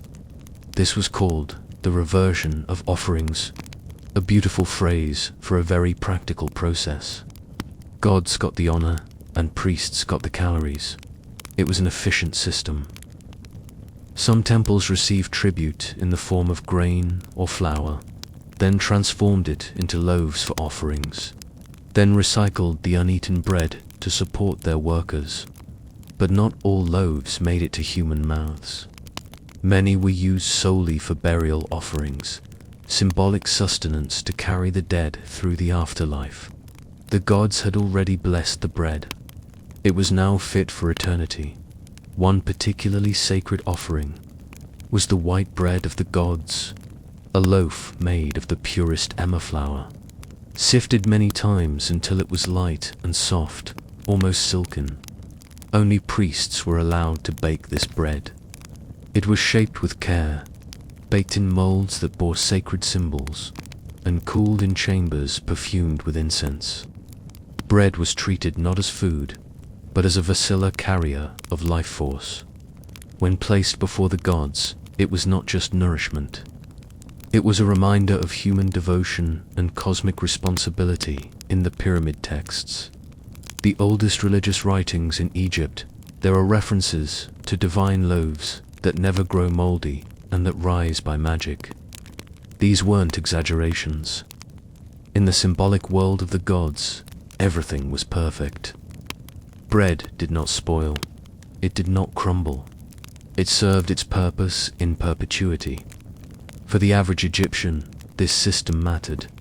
Even if one never saw a temple from the inside, the belief that the gods were fed ensured the cycle of life continued. If the gods ate, the Nile would flood. If the Nile flooded, grain would grow. If grain grew, bread could be baked. And if bread was baked, both the living and the dead could survive. Funerary texts mirror this structure. Offerings to the dead often mimicked temple offerings to the gods. The dead were served loaves, just like Osiris. They received jars of beer, just like Amen. To be dead was not to be cut off, fit was to enter the divine realm, where the same rules of order and respect applied. Sometimes tombs even included miniature offering tables, carved of stone, with loaves depicted in neat rows upon their surface. In some cases, actual loaves were sealed in jars and left inside the tomb. These were not meant to be eaten. They were meant to demonstrate that the deceased still understood the rules of divine etiquette. The gods must eat first even in death, and so each morning, across a land of dust and sun, temple fires were kindled. Priests washed, dressed, and bowed. Bakers kneaded quietly, aware that their loaves were destined not for mouths, but for myth. The first heat of the oven did not serve the people, it served the gods. Even now, when archaeologists open tombs or uncover temple ruins, they find traces of this ritual. Scorched bread molds, offering lists carved into stone, shrines still, aligned to the rising sun. The gods, it seems, have long since stopped eating, but the memory of their meals remains, baked into clay, carved into ritual, whispered in ancient spells, and always, always, the gods ate first. Long before the clanging of modern kitchens or the bustling rhythm of city bakeries, the temple kitchens of ancient Egypt simmered with sacred purpose. These were not merely places to prepare meals, they were the unseen hearts of divine sustenance. Here, among soot-darkened walls and the low flicker of firelight, loaves, destined for gods, priests, and the dead were formed with devotion and deliberation. Temple kitchens were quiet, but they were never still at dawn, as the first rays of sun crept over the Nile and priests began their ablutions. The temple kitchens stirred awake, not with shouting or haste, but with the steady rhythm or whisper of grinding stones, the hollow thud of flour jars, the creak of wooden scoops diving into sacks of grain. The bread here was not made for hunger, it was made for harmony. Each kitchen was part of a greater temple complex, often attached to shrines of great gods like Amun-Ra, Osiris, or Hathor. Some were vast, with multiple rooms divided into separate zones for milling, kneading, fermenting, and baking. Others were modest, serving local shrines with a fraction of the bustle, but all followed a kind of sacred choreography, one rooted in timeless ritual. The sound of stones the day began with grain, usually emmer wheat, occasionally barley, delivered in woven sacks from temple storehouses. The grinding stones to pieces of hard basalt or limestone were the first tools to awaken. Women, often working in pairs, crouched on the floor and leaned forward with each push of the top stone, crushing grain into flour. It was slow, dusty, and repetitive, yet the rhythm was gentle, like a heartbeat under stone.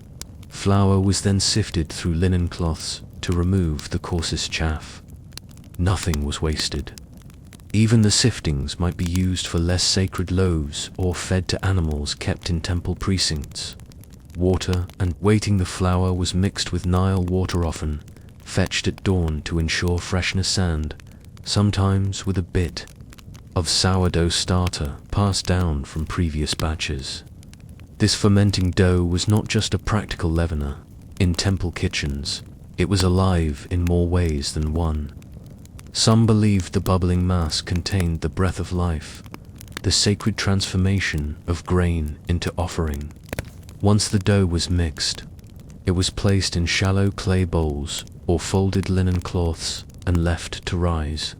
There were no timers, no written recipes, only instinct, tradition, and observation passed from one baker to another across generations.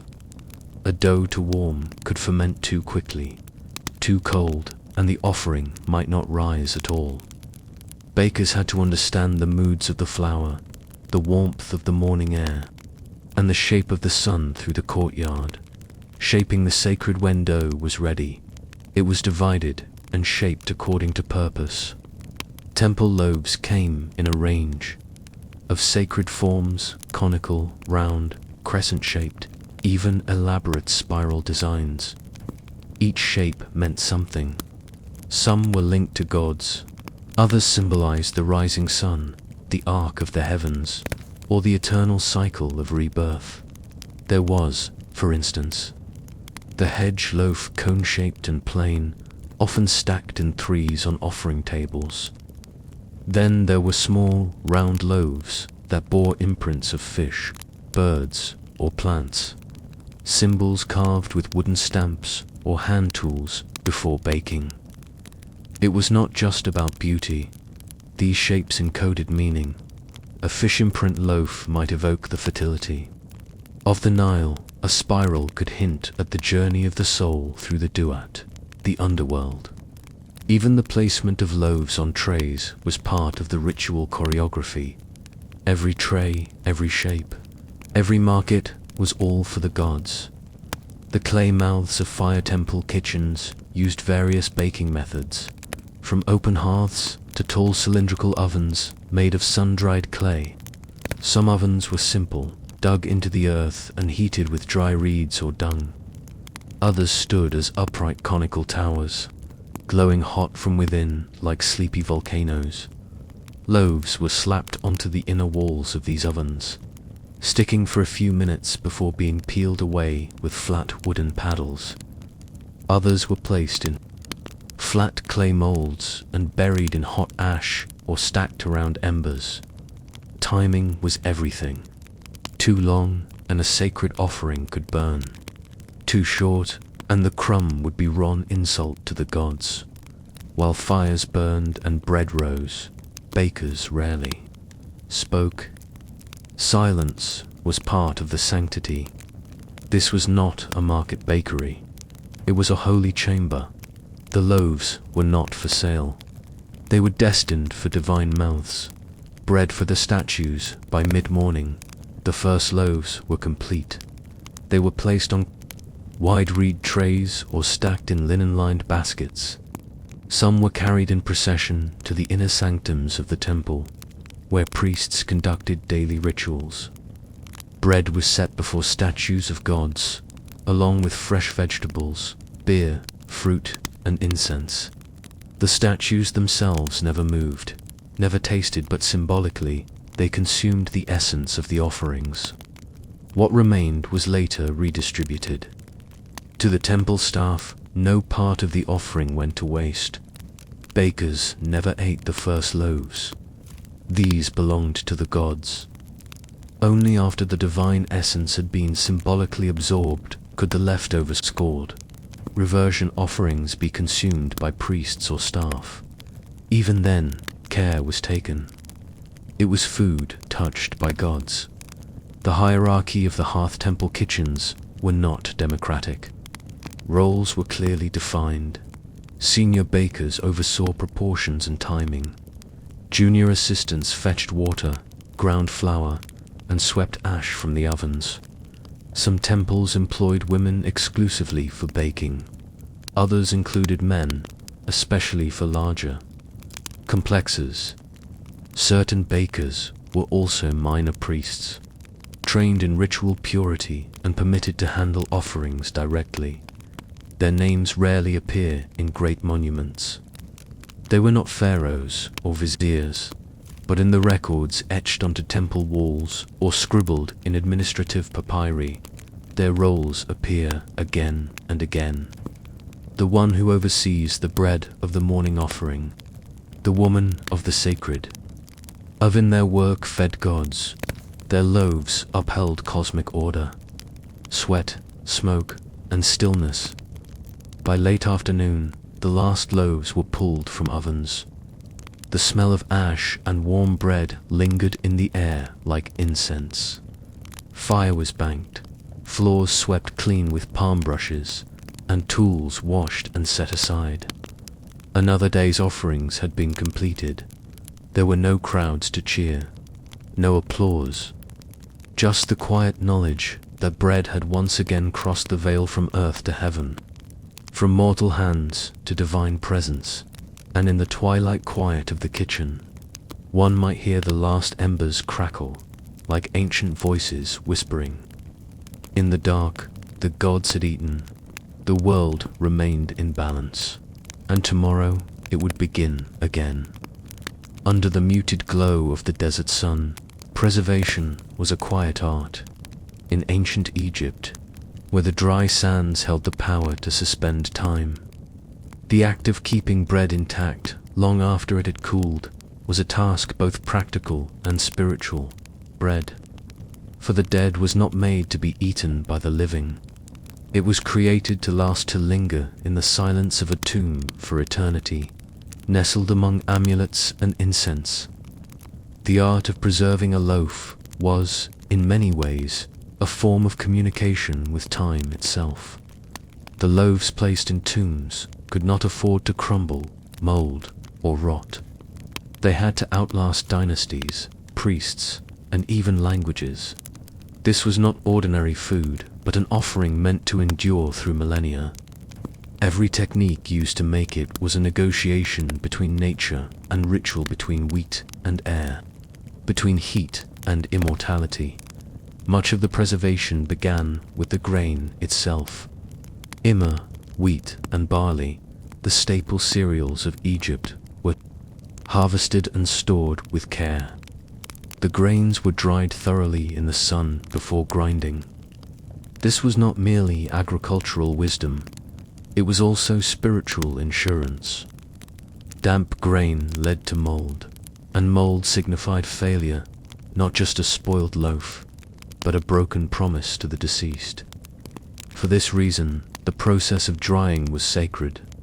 Fields were watched closely, with the crop turned and returned until no moisture remained. Once ground, the flour was sifted, sometimes even washed and re-dried, an added step to ensure purity. Water used in the mixing of the dough was often drawn from clean wells, and sometimes even filtered through linen. The bakers, especially those who worked near or for mortuary temples, may have followed procedures passed down like chants. The dough, often firm and tightly worked, was shaped into compact forms, flat discs, cones, or stylized figures. These shapes were not only symbolic, they were strategic. Compact loaves were less prone to air pockets, which meant less room for decay. The baking itself was crucial. Bread intended for daily consumption was often baked quickly enough to brown the crust, but not always enough to dry the interior fully. For tombs, this would not suffice. The heat had to reach deeper, pulling away moisture until the loaf was nearly fossilized. Some were baked in dome-shaped clay ovens, others on flat stones under the sun. There are signs that some loaves may have been double baked first, shaped and par-baked to set the form, then dried or slowly cooked a second time to draw out any remaining dampness. Aromatic additions played a dual role in flavor and preservation. Ingredients like date syrup or honey may have served not just to sweeten, but to inhibit bacterial growth. Spices and herbs, if they could be of more than culinary flourishes. Coriander seeds, caraway, or thyme, when available, had antimicrobial qualities, While many of the dead were entombed with plain loaves, those of higher status may have received subtly enhanced bread, fortified with nature's own preservatives. The tomb environment itself became an extension of the baker's work. The dry air and sealed chambers created a kind of natural desiccator. Once a loaf entered its final resting place, the surrounding walls of stone and sand continued the preservation. Breads found in tombs thousands of years later are often hardened, darkened, but unmistakably recognizable as bread. In some, the imprint of a thumb remains, a fossil of intention, evidence that someone once pressed the dough with purpose and care. There is debate among scholars as to whether all tomb bread was real, or whether some loaves were made of clay, mud, or symbolic materials. In certain cases, model loaves were crafted purely as representations. These, too, had to endure. Even symbolic bread, if made of perishable material, would defeat its purpose. The boundary between the symbolic and the actual was always thinner. In ancient Egypt, a model could feed the spirit if it was made with belief. A real loaf, if crumbled to dust, could be forgotten. Preservation was not simply about technique, it was about belief in continuity. Each loaf, sealed within a tomb, was more than foodit was an assurance. It said, "You will not hunger, you will not be forgotten." It was bread suspended in a spell, locked between the physical and metaphysical, between the moment of baking and the imagined eternity to come. Even today, as archaeologists gently unwrap the relics of tombs, they sometimes encounter these hardened offerings. They are blackened and shrunken, but their form is unmistakable. A loaf of bread, perfectly shaped, having traveled across centuries in silence. In these brittle remnants, the care of ancient bakers still echoes. They remind us that to preserve something is to remember. It deigns to believe that it still has a place in the world, no matter how much time has passed. In the soft morning light of ancient Egypt, the clatter of grindstones and the hiss of fermenting vats filled the courtyards behind. Mud brick houses and temple kitchens alike. The rhythm was familiar and enduring. Every day, across cities and villages that hugged the Nile, women and workers prepared the two pillars of Egyptian sustenance, bread and beer. They were not merely staples of diet, but symbols of life itself. In tombs, on temple walls, and in the everyday rituals of the living, these two humble items walked hand in hand through eternity. Bread and beer were bound by more than grain. They came from the same ingredients, sometimes even from the same batch. One might say they were twins, born of flour, water, and time, one solid, one liquid, both essential. Where bread was firm and earthy, beer was cloudy and alive. Together, they formed a quiet pair that nourished bodies, pleased gods, and prepared the dead for what came after. The process of making both began with emmer wheat or barley. The grains were pounded or ground into coarse flour, then sifted and mixed. Dough for bread was shaped and baked in clay ovens, sometimes directly on hot stones. But for beer, the dough was only partially baked. These undercooked loaves, sometimes called beer bread, were left to ferment in water. Yeast and wild bacteria took hold quickly in the hot Egyptian air. The result was a thick, porridge-like liquid with bits of floating bread, mildly alcoholic, slightly sour brew, not filtered or bottled, but ladled and shared, often by hand. It was a process of transformation, not so different from mummification. Grain became food, dough became drink, and both became offerings. In the tombs, the deceased were provided. with long lists of what they would need. 1,000 loaves, 1,000 jugs of beer, the funerary texts read. It was not exaggeration, but hope. Hope that the dead would never want, never hunger, and never thirst. In this way, bread and beer became the currency of the afterlife. In the scenes painted on tomb walls, the production of bread and beer is repeated with care. Workers knead, stir, pour, and bake in rhythmic cycles. These were not images of grandeur, but of routine daily acts transformed into eternal rituals. Each movement preserved, like the loaves themselves, in ochre and black ink. Even the gods were shown accepting trays of bread and tall-necked jars of beer, as though the divine craved these mortal creations just as much as the people who made them. There was a spiritual simplicity in the pairing.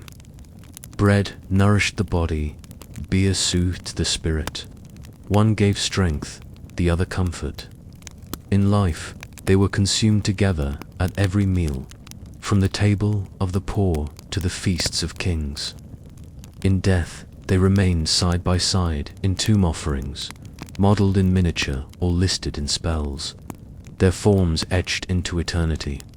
The techniques varied slightly across regions and time. Some loaves were sweetened with dates or flavored with herbs, some beer was stronger, depending on the length of fermentation, but the core remained unchanged. Bread and beer were made from what the earth gave, using little more than hands, heat, and waiting. They were simple, and, perhaps because of that, they endured. Even the gods, it seems, had a fondness for the pair. Hathor, goddess of music and joy, was also the lady of beer. Osiris, lord of the afterlife, received offerings of bread. These were not just gifts, but connections, ways for the living to speak to the divine, to say, we remember, we provide, we share. A jug of beer and a fresh loaf could bridge the space between worlds in quiet moments. One might imagine a lone worker in a shadowed courtyard, shaping dough with flour-caked fingers.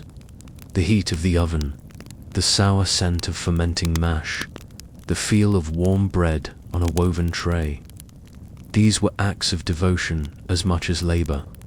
Every loaf shaped and every jar sealed was part of a larger story, the story of life continuing, and of death being met not with silence, but with provision. Thousands of years later, archaeologists still uncover traces of this story. Hardened loaves, still bearing fingerprints. Clay jars, still stained with the residue of ancient brew. Recipes etched into temple walls, not for royalty, but for sustenance. Bread and beer were not luxuries. They were the breath and water of daily life, and the promise of continuity beyond it. To eat and to drink was to live. To offer bread and beer was to love. And to bury them with the dead was to hope that, even in the long stillness of the tomb, there might be comfort, warmth, and the familiar taste of home. In the gentle silence of ancient sanctuaries, where the air held the scent of dust and incense, there were rituals that unfolded, not with thunder or spectacle, but with the quiet repetition of ordinary acts. One of the most enduring of these was the making of ritual bread, a task that lay somewhere between kitchen craft and sacred invocation. It was not enough to simply bake a loaf. There were rules, proportions, gestures, and times. A recipe, yes, but one that whispered to the divine with every handful of flour. The ritual recipe was never a single formula, but rather a tradition passed down in gestures and preserved in stone. Some temples had their own preferred versions. Others followed the old models recorded in tombs and temple walls. And still others adapted the ingredients based on the season, the festival, or the deity being honored. But in every case, bread for the gods was made with care, precision, and a certain reverent rhythm that felt older than memory. Grain was firstema or barley, carefully chosen and sometimes sieved multiple times to remove husks and dirt. This was not bread for eating, but for offering, and so purity mattered more than flavor. Water was added slowly, often from a sacred source, perhaps drawn at dawn when the Nile still shimmered with quiet light. Salt, if used at all, was sparing. The dough was kneaded, not in haste, but in a circular, almost meditative motion. Each movement a silent prayer. For certain offerings, the loaves were molded into shapes that meant something beyond the material. There were round loaves for wholeness, tall conical ones that symbolized rising life, and flat cakes with stamped symbols, ankhs, reeds, lotus flowers, or the eyes of Horus. Some were baked in closed molds so that the outside would be smooth, untouched by hands. Others were wrapped in leaves before being placed on coals, giving them a faint aroma that no one wrote down, but everyone remembered. Timing, too, was sacred. The bread might be baked in the hours before sunrise for a morning offering, or left to cool under the stars for a midnight ritual. Sometimes multiple batches were made, one for the gods, one for the priests, and one to be buried with the dead. The process blurred the line between meal and message. Each loaf was both a physical object and a symbolic gesture offered not for consumption, but for recognition. Even the placement of the bread on altars followed rules. Certain gods preferred odd numbers 3 or 5 loaves. Others required a pair, symbolizing balance. The bread was often laid out on reed mats or polished stone, sometimes beside cups of beer or small piles of natron. No words were spoken. As it was arranged, the silence was part of the offering. In festivals, the loaves became more elaborate. During the Wag festival, when the dead were remembered, special bread was shaped like a boat. During the beautiful feast of the valley, sweetened cakes and date-filled rolls were included. Some of these were carried in procession, others left at tombs, where families believed the spirits of the departed might return for a taste. The bread would grow stale, crumble, and disappear, but the ritual, the intention endured. In the great temples of Karnak and Abydos, priests in white linen robes prepared ritual bread before sunrise. Their movements were choreographed, almost silent. They might recite hymns under their breath, or nothing at all. It was not their voice that mattered, but the precision of their hands, the offering of time and skill. Behind them, scribes recorded quantities, checked lists, and watched for omens in the dock racks, bubbles, or irregular rises. Even bread could speak, if one knew how to read it. The gods, it was believed, consumed the essence of these offerings.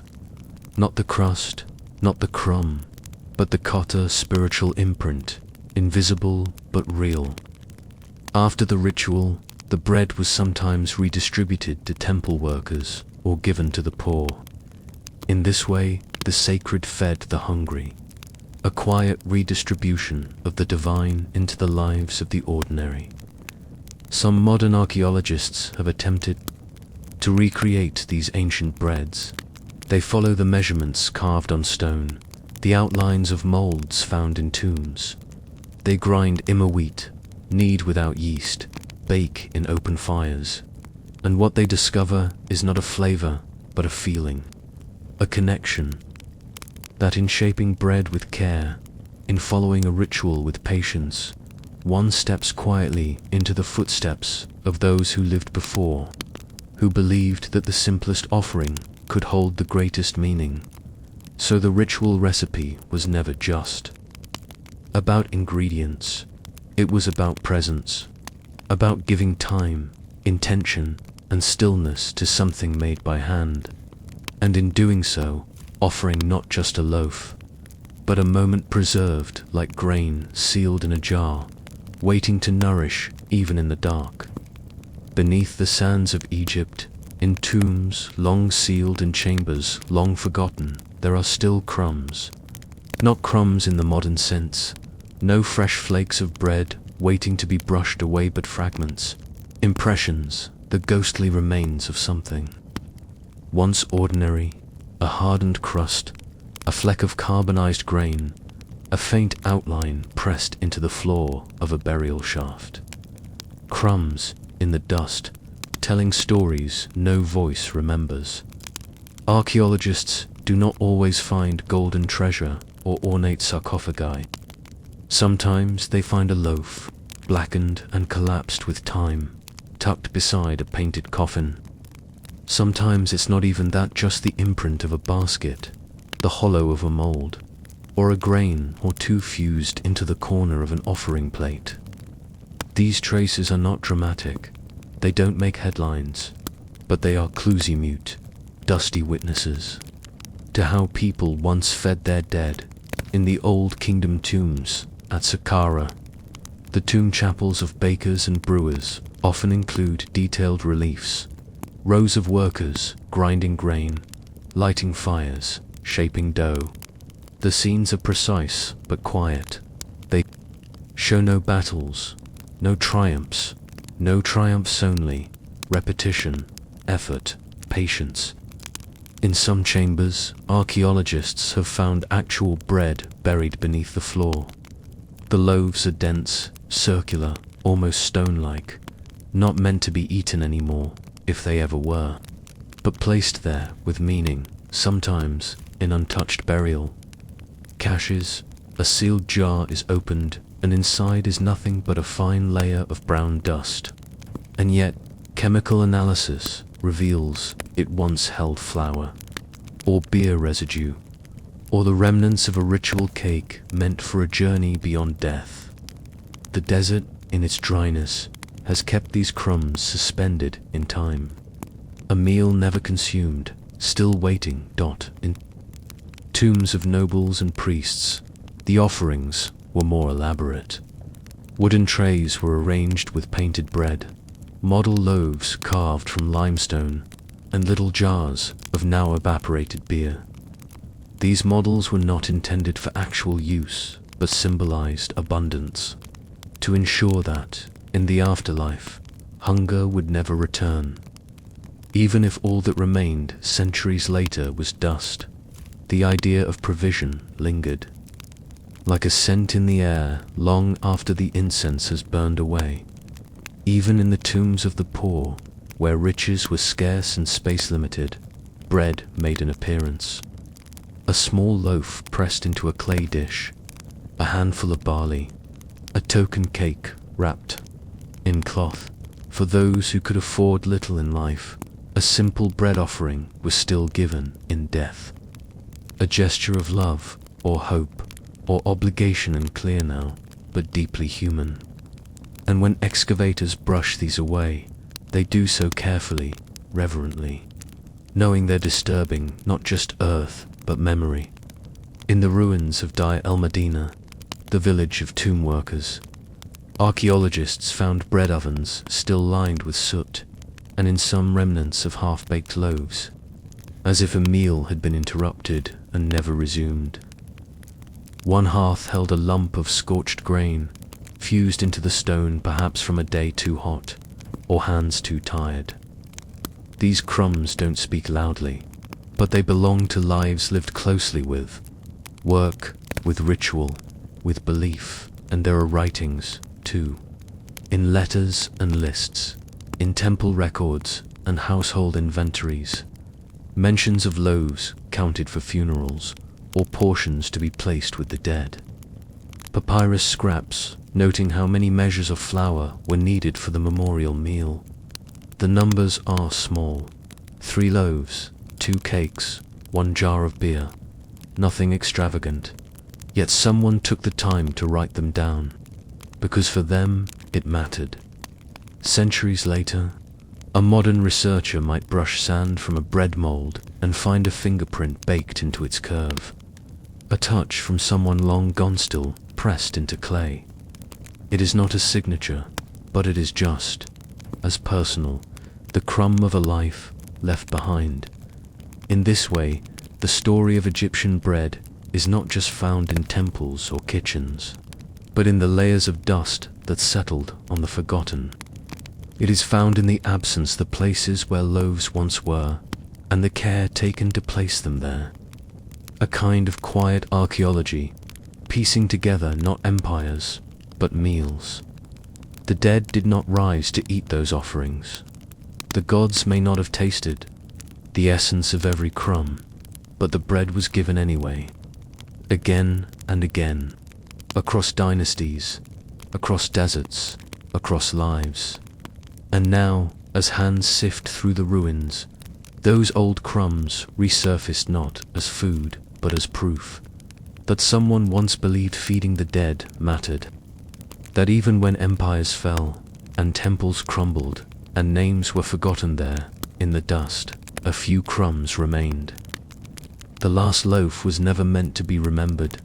It was not grand or golden.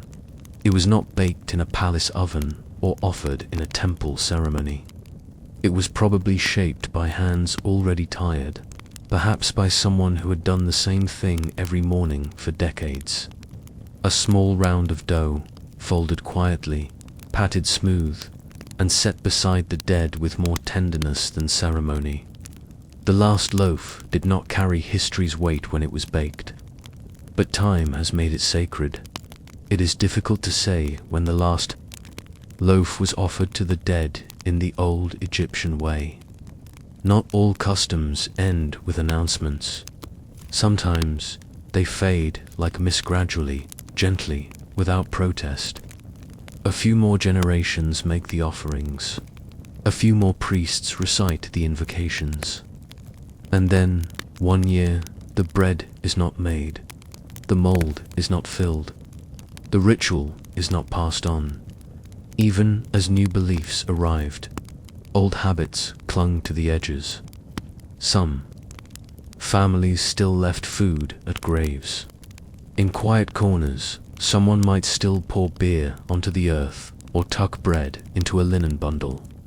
Not because they believed in Osiris anymore, but because it felt right, because their grandmothers did, because silence is heavy without a gesture. The last loaf may have been left, not in a tomb, but on a threshold, or inside a crumbling chapel in the cliffs, or even in the hollow of a tree near a village shrine where no priest officiated and no record was kept. It may have been burnt, it may have been eaten by jackals, but the act was done. One more time, perhaps the last baker who shaped such a loaf did not know it would be the last.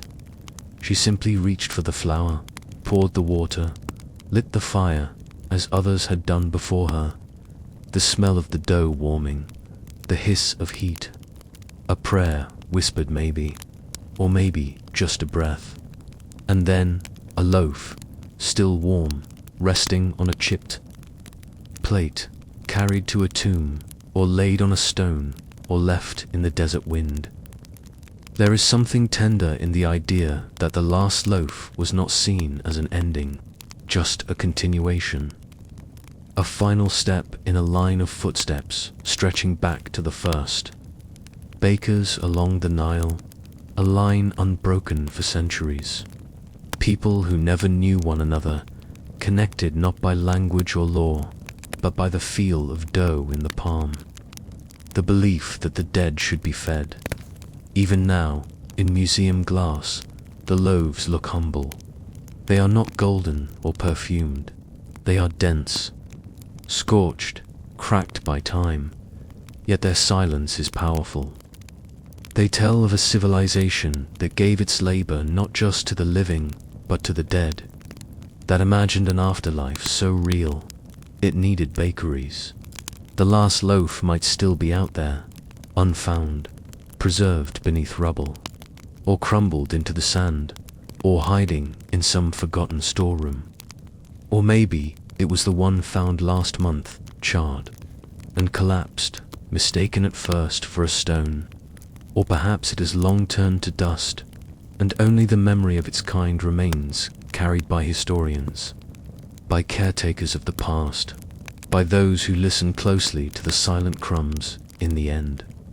The last loaf does not belong only to the person who made it or the one it was made for.